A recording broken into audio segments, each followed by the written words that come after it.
I don't have a big message. I don't have any great punchline.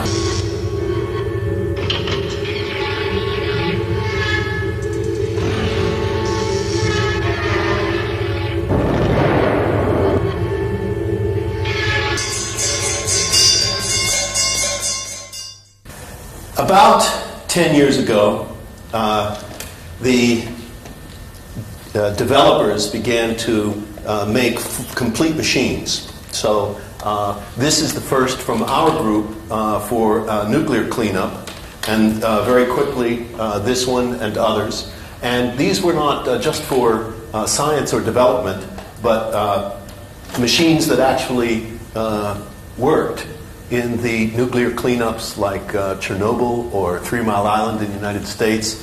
And all of the work that was done in these accidents was done by machines of this kind. So this one has many ways to steer and to drive, and it can also get on the legs and walk. It is an underwater machine, and it is very reliable. Any piece can fail. The robot still continues to work. It has still simple computers and very difficult software, maybe 35 motions and about 200 simple functions, and almost each part of the machine then went on to make companies. So something else that changed in these 10 years were that the work changed from just research and ideas into enterprise and business and very interesting fortunes. The robots of interest are not the machines that make parts and not the robots for painting cars, but machines that see the world, machines that reason, that think, and machines that act. In medieval cities, La Cour des Miracles was where all the criminals, the cripples, and the beggars congregated. And it got its name because the beggars' disabilities miraculously disappeared as soon as they re-entered the snare. The contemporary equivalent of La Cour des Miracles is the freak show. There were several aspects of this idea of a cybernetic Cour des Miracles that appealed to us. The notions of the make-believe, multiplicity, pullulation, and the potential for working on the chaotic movements of many elements. The dysfunction of the marginal and the abnormal, and duplicity also.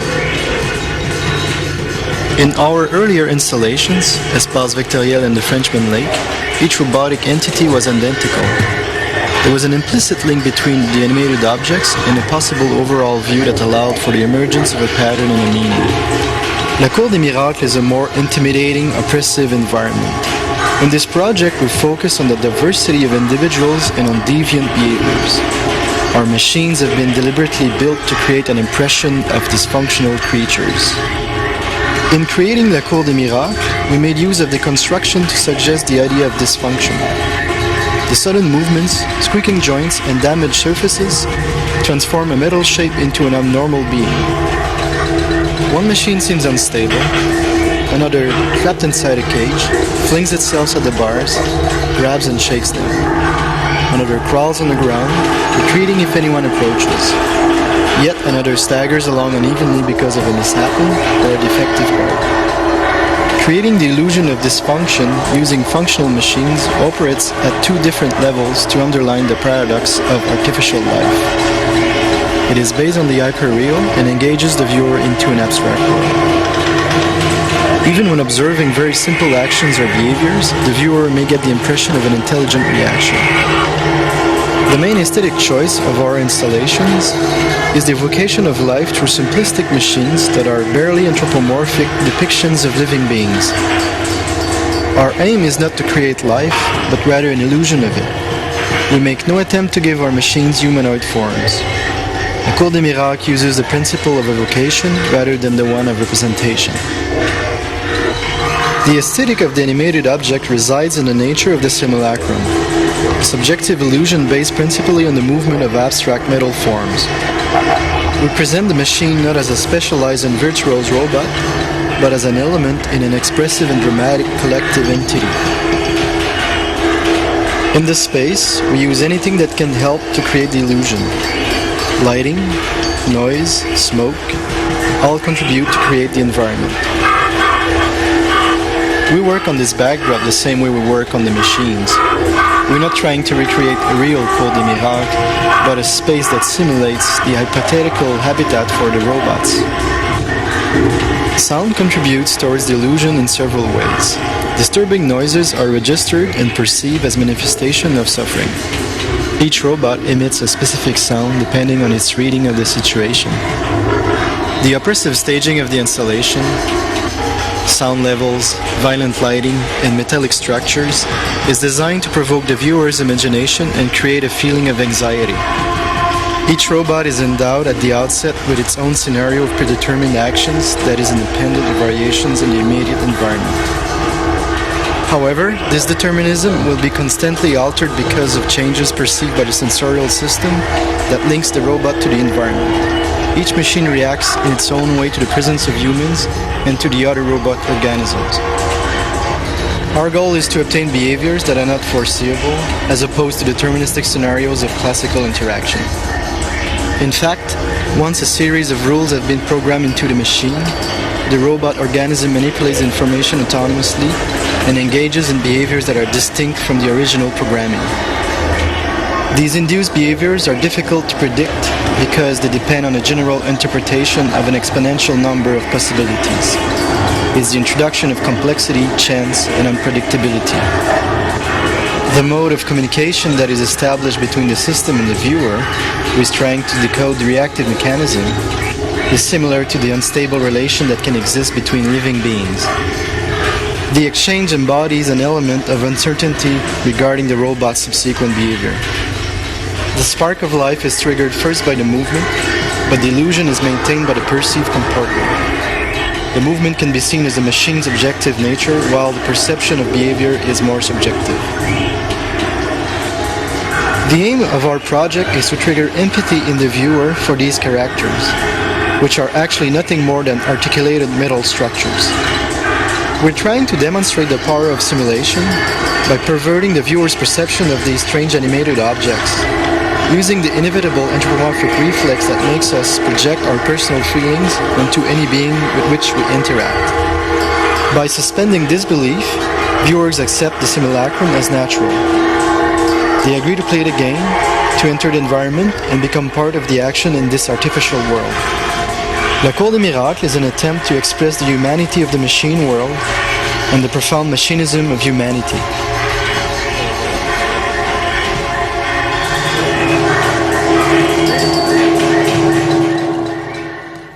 In computing, it is often said that the technology doubles maybe every 2 years. It is a much higher rate, both in achievement, technology, and certainly in money in the robot trade.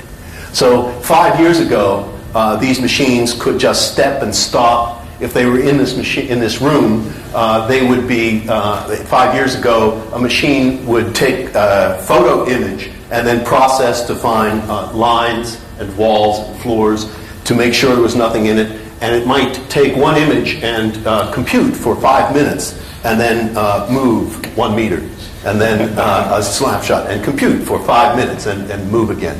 And then the next breakthrough was continuous motion, which accelerated the processing. And this was, of course, big progress in computing and sensing as well as the robots. But even then, from that time, we would program. We would teach. We would show the. We'd program the robot to find the white line, or program the robot to find the difference between road and grass. And then to make a path, but we programmed all this. And then, as I mentioned, the learning techniques, which use neural process for vision and for choosing what part of the road to drive. Of course, it didn't drive. It didn't drive so good. The first time, the first time for all these techniques, it takes a great boldness. So besides the technology, it takes some force to do these experiments.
One experience I have to relate about this was I gave a talk at Aix-en-Provence on a seminar on animal, human and machine locomotion and communication, and at the end of the talk a couple of girls came up to speak to me. After a few minutes I noticed that one of the girls in fact had an artificial arm.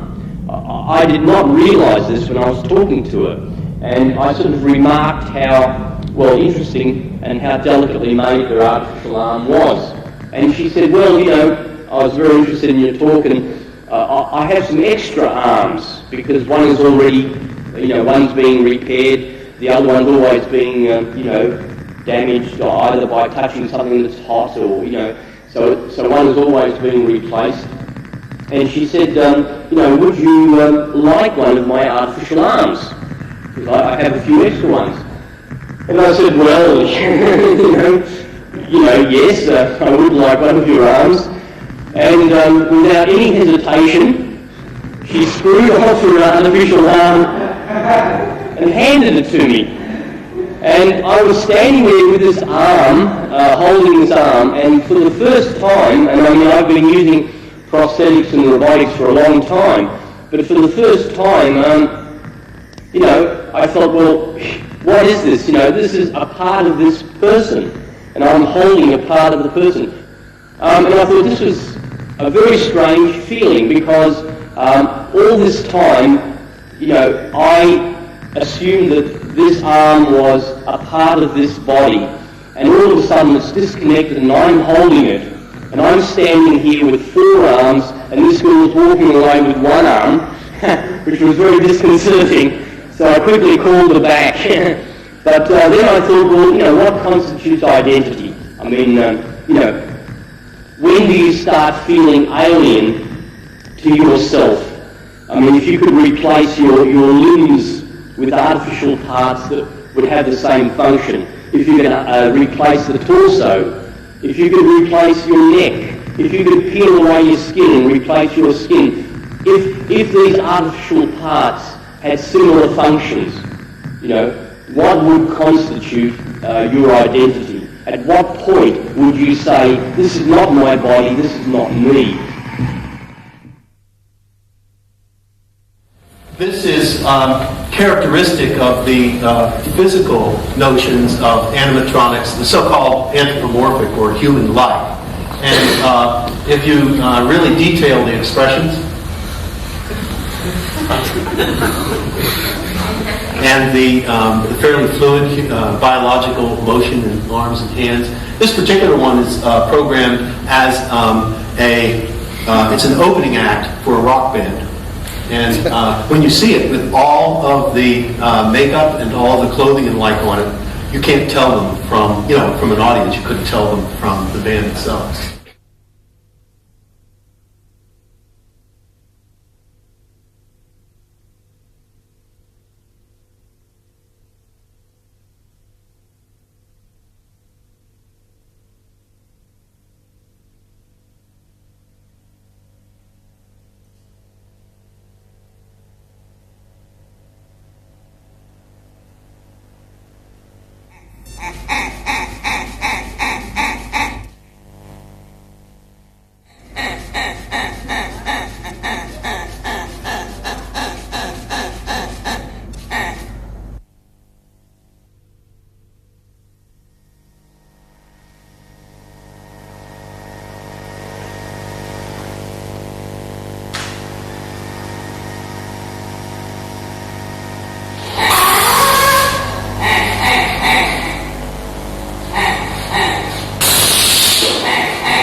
I'm always surprised at the emotions it brings up. There are, for example, many people who object because the moon is sacred. It's a place you cannot touch, a place you cannot go. Or there is some angry male that comes in, the first human footstep, Buzz Aldrin that steps on it, that is holy ground. Yeah, no robot can ever touch that.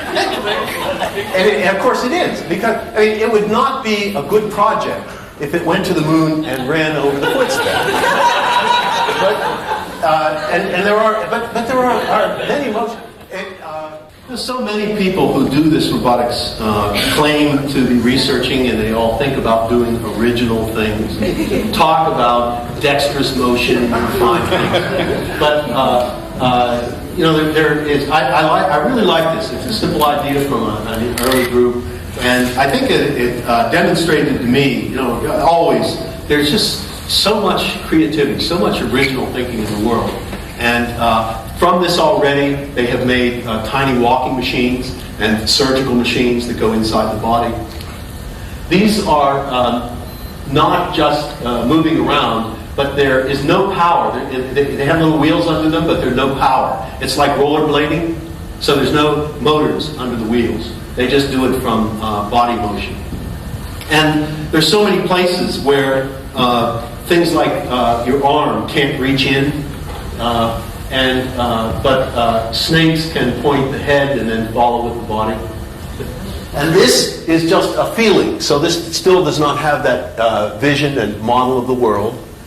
So it just comes from internal senses. Where to choose the footfall, what is around it, and so on. But no matter how advanced the modeling and image of the world, it is very important that at the physical level, inside the machine, there is the sense of balance or the sense of self-defense and others. These are all just early studies. Explicit programming by humans fails to achieve excellent walking, but machine learning does this very simply. So I would say those are the two great characteristics. The ability to perceive the world and model that for a computer, and then the planning and learning that's required to walk capably. So agriculture, this farming is something very new. I do not know whether this becomes important or not, but the robot from this year does this type of farming. And again, this is just the beginning, first time it moves. You can see there's no human in it. There's a camera off the left. You see this up high? And that camera is then looking into the field into the crop. And you could see from the other video, the sensor I showed, that it sees the difference of cut and not cut, and then it makes an excellent plan. And now, just a few months later, it can cut much better than a human driver. Much better meaning better accuracy and much faster.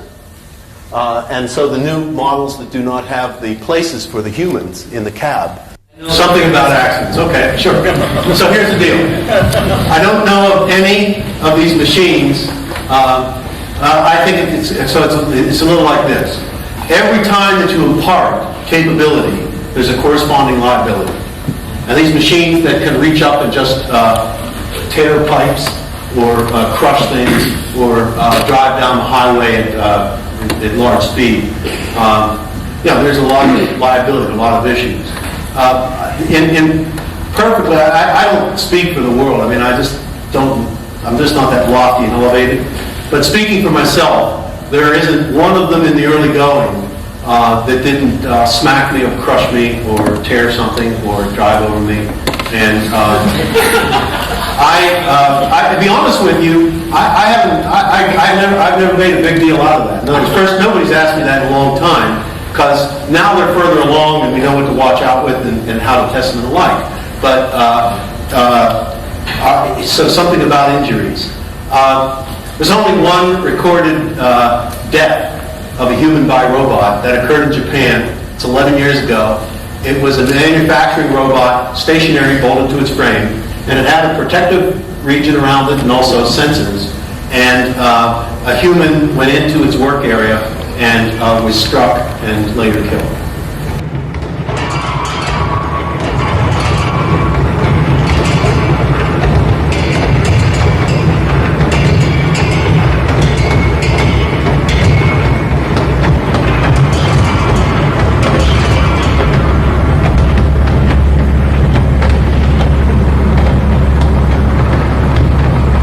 This installation that I've done here is my mechanical orchestra. I wanted to build a set of instruments that I would be able to play scripted pieces on and that they would sound different. I didn't want to just build a bunch of noisemakers and turn them all on at once and pretty much have the same sound all the time. There's quite a bit of variation in this one setup that I have here. For instance, these rings that are rolling in the background.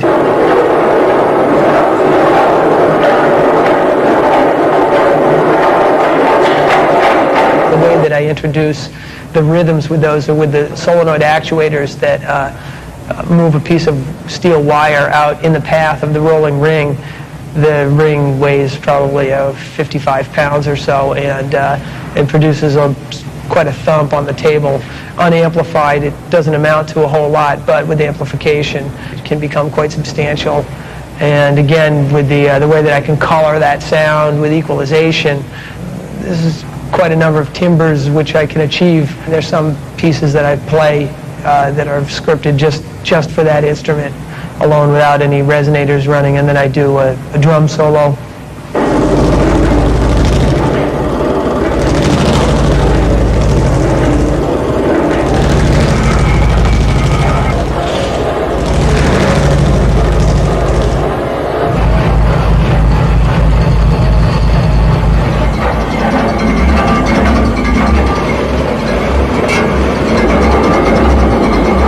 Got the Rhodoline over here, which is designed to be a rotary violin. It can play pizzicato, or it can play with a string stroking over the other strings, because after all, what orchestra would be complete without a string section?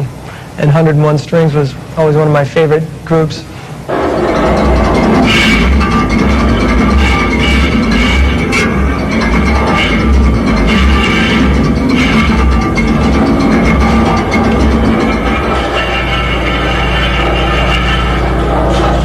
The Resonators are these tube-shaped objects over here that are quite high-tech in their construction. Actually, they're built from water heaters. They put out some very heavy-duty low frequencies, somewhere around the 20 hertz range, over 110 decibels.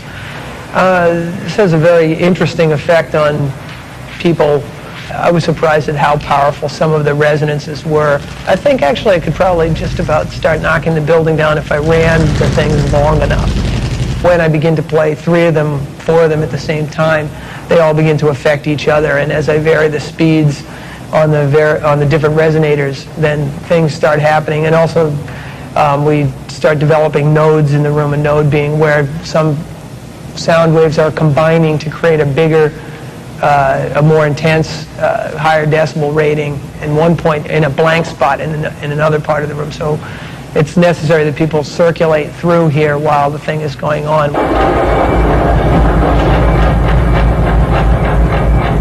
The whole thing's kind of an experiment for me. I wanted to see how this was really going to affect people. As far as like this, the oscillating rings I built, there's something about watching all 4 of those running a bit hypnotic, you know. You're hearing many different frequencies, and sometimes they're lining up and sometimes they're not. Sometimes the rings are lining up, sometimes they're not. So there's a frequency play going on there that's stimulating visual as well as audio, and that's, you know, getting to a couple parts of the brain at once.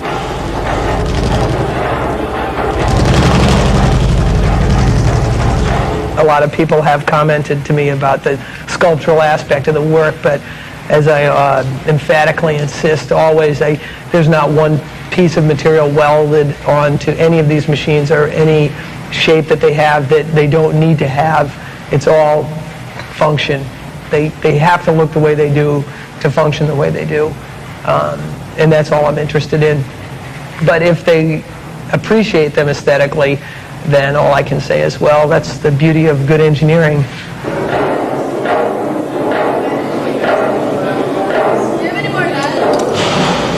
Somebody asked me the other day, so therefore why is it art? And I said, I never said it was.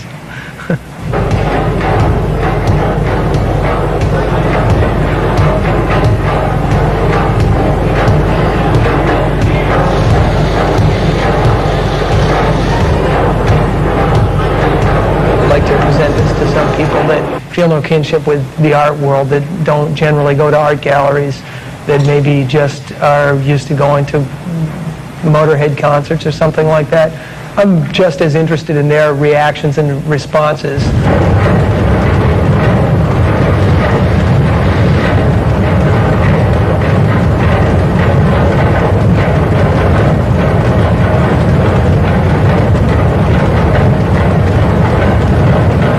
I'm not interested in any verbal description of the thing, and it's just about impossible to really explain what it's like to be in the room when this thing's all running.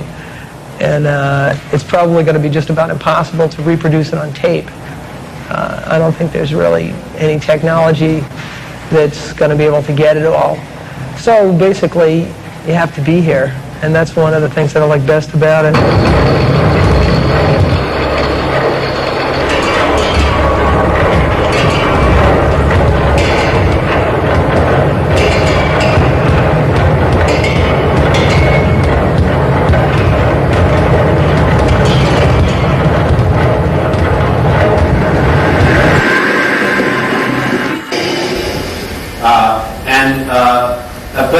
But the vision is genuine, and it's not a small thing. This has changed the world.